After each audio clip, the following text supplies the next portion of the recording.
Hi friends, இன்னைக்கு நம்ம சேனல்ல சிக்கன் ஃப்ரைட் ரைஸ் எப்படி செய்யறதுன்றத பார்க்கலாம். ஃபர்ஸ்ட் இதுக்கு தேவையான இன்கிரீடியன்ட்ஸ் என்னென்னு பார்த்துடலாம். ஃபர்ஸ்ட் ஒரு பேனை சூடு பண்ணி அதில் 2 டேபிள் ஸ்பூன் எண்ணெய் சேர்த்துக்கோங்க.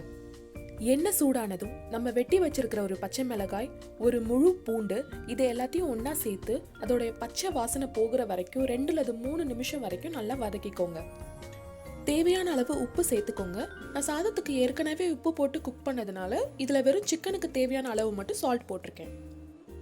வேக வச்சு எடுத்து வச்சிருக்கிற 1 கப் சிக்கன் பிரெஸ்ட்டை ஆட் பண்ணி நல்லா மிக்ஸ் பண்ணிக்கோங்க.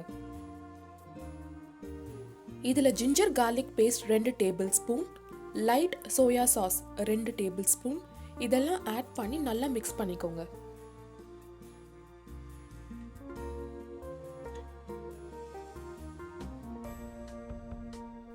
அடுத்து Schezwan sauce 2 tablespoon add பண்ணி அந்த சிக்கன் எல்லாம் கவர் ஆகிற மாதிரி நல்லா மிக்ஸ் பண்ணி 3 நிமிஷம் அடுப்பில் வச்சிருந்து இறக்கிக்கோங்க. மறுபடியும் எண்ணெயை சூடு பண்ணி அதில் நம்ம வெட்டி வச்சிருக்கிற வெங்காயத்தை சேர்த்துக்கோங்க. வெங்காயம் குக் ஆனதும் அதில் கொஞ்சம் மட்டும் பேனில் எடுத்து வச்சுட்டு மீதியெல்லாம் தனியாக எடுத்து வச்சிருங்க. ஒரு பவுலில் 3 எக் அண்ட் கொஞ்சம் சால்ட் போட்டு நல்லா மிக்ஸ் பண்ணி பேனில் சேர்த்துக்கோங்க. Chilli flakes 1/2 tablespoon add பண்ணிக்கோங்க. இது ஆப்ஷனல் தான். ஆட் பண்ணதுக்கப்புறம் எக்கை நல்லா குக் ஆகிற வரைக்கும் மிக்ஸ் பண்ணிக்கோங்க.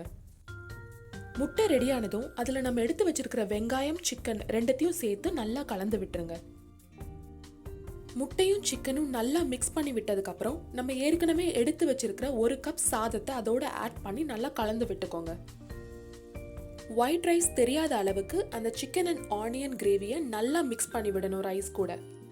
கடைசியாக 2 tablespoon Maggi hot and sweet sauce add பண்ணி 2லேருந்து 3 நிமிஷம் வரைக்கும் நல்லா அந்த ரைஸை மிக்ஸ் பண்ணிக்கோங்க.